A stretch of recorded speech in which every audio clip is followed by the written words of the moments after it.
मी मागे सुद्धा म्हटलं होतं, म्हणजे जेव्हा आदित्यने मला सांगितले की बाबा उद्या आपला कार्यक्रम आहे, म्हटलं अरे गेल्या वर्षी पण मी तेच बोललो होतो, त्याच्याही गेल्या तेच वर्षी, यावर्षी पुन्हा तेच काय बोलू.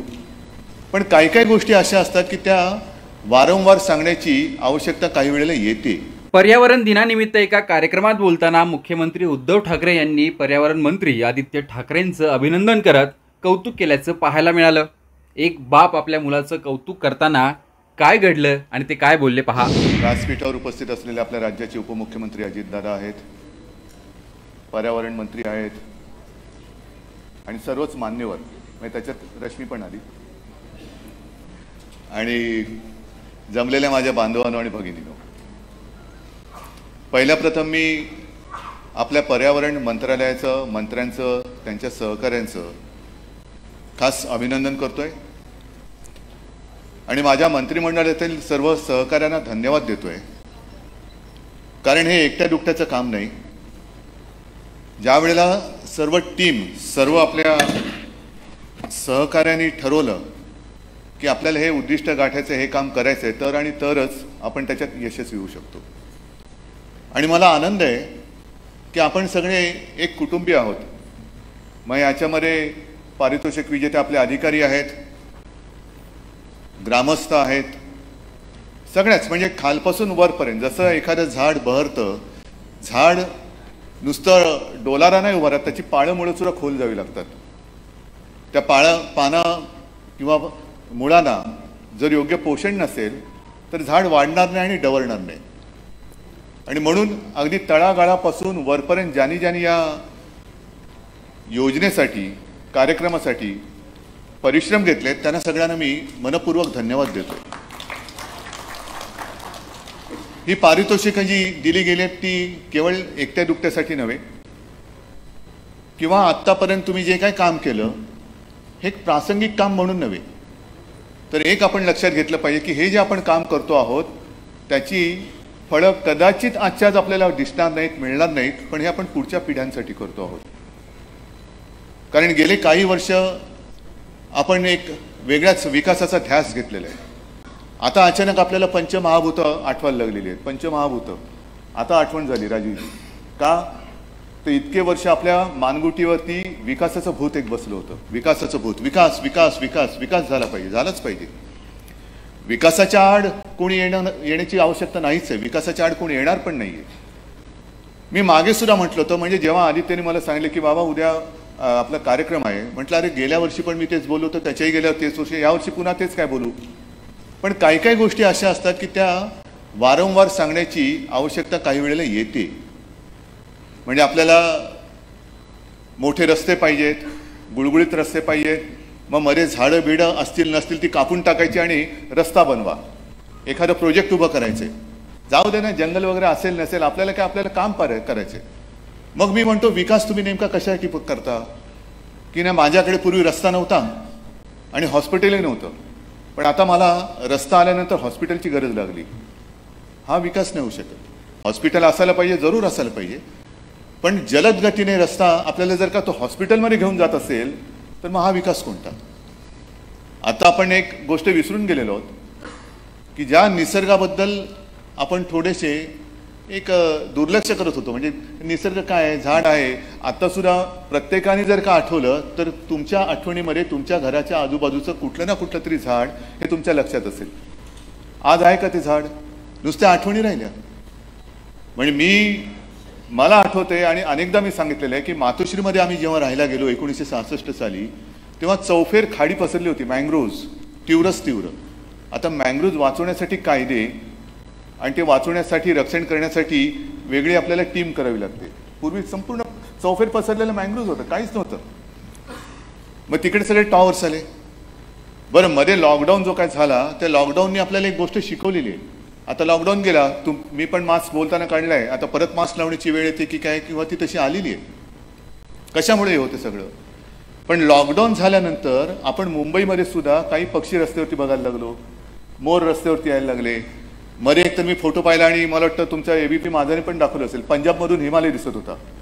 मी गच्चीत जाऊन निदान कळसुबाई तरी दिसते की नाही बघत होतो. नाही, हिमालय खूप लांब आहे, म्हणजे कळसुबाई तरी दिसेल का.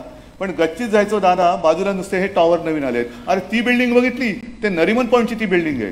ती बिल्डिंग बघितली, ती ताडदेवची ती बिल्डिंग आहे. म्हणजे हे आमच्या मुंबईचं सगळं विहंगम दृश्य आहे. प्रत्येक गरजा आहेत, पण ह्या सगळ्या गरजा आपण भागवत असताना आणखीन एक गोष्ट, जशी मी तुम्हाला सांगितली की तुमच्या लहानपणीचं कुठलं तरी एक झाड तुम्हाला आठवत असेल.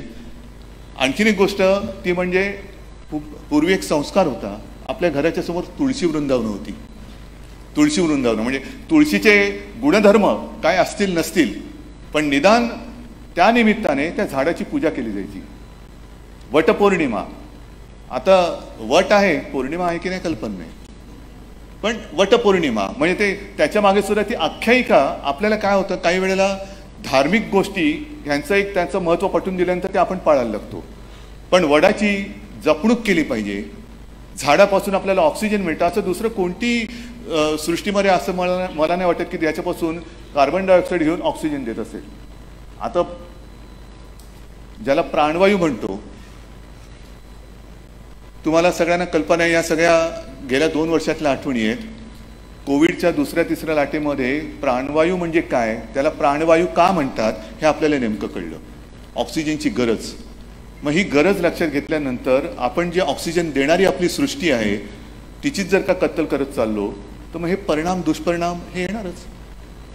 मग कधीतरी असा आपण विचार करणार आहोत का की एखाद्या योजनेसाठी आपण झाडं कापतो, मग तसं निसर्ग सुद्धा विचार करत असेल की ही झाडं ठेवण्यासाठी एवढं कापून टाका.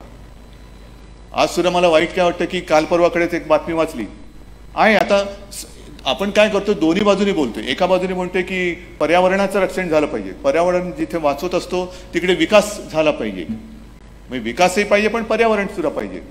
पण पर्यावरणाचा विकास करताना ज्या ज्या काही गोष्टी अपेक्षित आहेत, म्हणजे झाडं वाढली पाहिजेत, पशुपक्षी वाढले पाहिजेत. तर मध्ये मी बातमी आता 2 दिवसापूर्वी वाचली की वाघांचा बंदोबस्त करायला तर आम्ही जंगल जाळून टाकू. जंगल जाळून टाकू, टाका जाळून. जंगल जाळल्यानंतर तुमच्या पुढच्या पिढ्यांचं आयुष्य कसं होणार आहे ह्याचा काहीतरी विचार करा. आणि मग मला अभिमानाने सांगावंसं वाटतं, देशात इतर राज्य काय करत असतील नसतील मला कल्पना नाही, पण माझ्या महाराष्ट्रातले सगळेजण आज हा धोका लक्षात घेऊन आम्ही नुसती चर्चा नाही आहे तर प्रत्यक्ष पावलं टाकायला सुरुवात केलेली, याचा मला सार्थ अभिमान आहे. मुंबई हे आपलं आर्थिक केंद्र आहे, जरूर आहे, देशाची आर्थिक राजधानी म्हणण्यापेक्षा आर्थिक केंद्र आहे. पण म्हणजे काय, नुसतं सिमेंटचं जंगल करायचं का? तर इथे सुद्धा जे आपण आरेचं जंगल केलं, 800 एकरच्या आसपास जंगल राखीव केलं, नवीन नवीन बिल्डिंग्स होत आहेत, होऊ द्यात. पण आपलं वैभव जे आहे, म्हणजे जगाच्या पाठीवरती असं दुसरं कोणतंही शहर नाही ज्या शहरामध्ये जंगल आहे आणि त्या जंगलामध्ये वाईल्ड लाईफ आहे. जगात कोणतंच नाही असं. जंगलं आहेत पण तिकडे पशुपक्षी नाही आहेत. आणि हे पशुपक्षी राजूजी आपल्याला सगळ्यांना माहिती आहे, हे सोडलेले नाही आहेत, हे निसर्गाने दिलेले आहेत. गुहा आहेत तिकडे, प्राचीनकालीन गुंफा आहेत. आपल्याला काय नाही आहे. आपल्याकडे आपण फक्त काय केलेलं आहे की जिथे जिथे जागा मिळेल तिकडे आपण आपली सोय बघत गेलेलो आहोत. म्हणजे समुद्रकिनारा छान दिसला की समुद्रकिनारी घर पाहिजे, एखादा चांगला डोंगर दिसला की आम्हाला हिल स्टेशन पाहिजे. एवढंच नाही तर आता गेल्या वर्षापर्यंत, यावर्षी मी तर प्रार्थना करतोय की असं आखरीत कुठे घडू नये, कारण अजून पाऊस सुरू झालेला नाहीये. एक अनुमान, आपण अनुमानाखेरीज दुसरं काही करू शकत नाही की यंदा पावसाळा लवकर येणार आणि पावसाळा 99% समाधानकारक असेल. आपण सुखावतो, पण हा 99% जो असतो तो आता ते IPL सारखं व्हायला लागलेले. एका एवढ्या ओव्हरमध्ये एवढ्या रन्स करायचे आहेत. तो पाऊस असा पडतो की गेल्या कित्येक वर्षातला विक्रम मोडला. म्हणजे आपल्या किती आपण त्याच्यासाठी तयारी केली तरी ती त्रुटी जी आहे किंवा तोकडेपण जो आहे तो भरून नाही काढू शकत. पाऊस असा कोसळतो की वर्षभरातला पाऊस एका दिवसात काही तासामध्ये पडतो. हे सगळं विचित्र होऊन गेलेलं आहे. आणि जे मी तुम्हाला सांगत होतो की आपण कुठे कुठे घरं केली आहेत, दरडीवरती घरं केलेली आहेत. आता मग कधीतरी बातमी येते की दरड कोसळली आणि त्याच्यामध्ये एवढे घरं ही मृत्युमुखी पडली. गेल्या वर्षी सुद्धा ते तळेगावचा एक अपघात घडला. मी गेलो होतो तिकडे आणि अक्षरशः सांगतो, ती जी तिथे वाचलेली माणसं होती ती मला सांगत होती की साहेब, म्हटलं काय रे, तुला आम्ही बघितलं, आमची घरं, आमचे नातेवाईक त्या ढिगाऱ्याखाली जाताना बघितले म्हणे. म्हटलं काय झालं? नाही, रात्री आवाज यायला लागला आणि आम्ही सगळे बाहेर आलो. काही जण या दिशेला पळालो, काही जण या दिशेला पळाले आणि आमच्या लक्षात आलं की वरनं दरड कोसळती ती त्या बाजूला जाते. आम्ही आक्रोश करून त्याला सांगतो इकडे या इकडे या इकडे, आपण अजिबात एक क्षण सुद्धा आम्हाला मिळाला नाही. आमच्या डोळ्यादेखत ती दरड आमच्या कुटुंबियांवरती आणि घरादारावरती पडली. म्हणजे आपण खणत खणत खणत खणत हे चाललेलो आहोत. ही चर्चा आणि हे जे काय आजची पारितोषिकं आहेत, हा एक प्रयत्न आहे. जसं गेल्या अनेक वर्षाचा आपण जे काय मी म्हणेन पाप करून ठेवलेलं आहे विकासाच्या नावाखाली, त्याची भरपाई ही केवळ एका वर्षात होणार नाही. पुढची काही वर्ष नव्हे तर तो एक संस्कार लावून घ्यावा लागेल की जो पूर्वी होता की झाडांची पूजा करणं, मग वटपौर्णिमा असेल, नागपंचमी असेल, काही ना काहीतरी त्याच्या मागे शास्त्र होतं. जे शास्त्र आपण विसरून गेलोय. मुळामध्ये आपण आपल्याला आणि निसर्गाला वेगळे समजायला लागलेलो. निसर्ग म्हणजे काय, आपण त्याच्यात आहोत की नाही, हाच विषय आपण सोडून दिलेला आहे. आपण जोपर्यंत त्याच्याशी एकरूप होत नाही, म्हणजे मागे लहान असताना तुमच्यापैकी सुद्धा काही लोकांनी फॅन्टम मॅगझिन बघत असाल, ते साप्ताहिक यायचं ना फॅन्टम, बरोबर ना, लेमय हो बोलतात, कारण बरोबर आहे, कारण त्याच्यामध्ये आदिवासी होते आणि ते जंगल खात्यात असल्यामुळे तेव्हापासूनची आवड दिसते तुम्हाला. तर त्याच्यात एक ते होतं बघा फॅन्टम, आणि मग त्याचा तो एक गुरण, आणि मग त्याच्यात ते आदिवासी जमिनीला कान लावून ऐकायचे आणि मग पुढे काय होणार हे त्यांना कळायचं. काही अंतरावरती काय आहे हे जमिनीला कान लावून ऐकायला लागलो. आपण आता बहिरे होऊन गेलेलो. जमीन काय बोलते आपल्याला माहितीच नाही, कारण एवढे कर्कश सगळे ते भोंगे वेगळे, पण हॉर्न्स येत आहेत, आणखीन काय येत आहे. मी वेगळं काय बोललो, मी भोंग्यासारखं भोंगा बोललो. तर हॉर्न वाजतायत, सगळा आरडाओरडा होतोय, कोलाहल होतोय. त्याच्यामध्ये आता ती नवीन टीव्हीवरची जाहिरात आलेली आहे, ते कानामध्ये बोंडकं घालून बसायचे आणि गाणी ऐकत बसा. म्हणजे समोर जगात काय चाललंय याच्याशी तुमचा काही संबंध नाही. याच्यामध्ये निसर्गाची हाक म्हणतोय आपण त्याला. निसर्ग काय बोलतोय आपल्याशी, काय मागतोय, तो काय सावधागिरीचे इशारे देतोय, आपलं दुर्लक्ष होत चाललेलं आहे.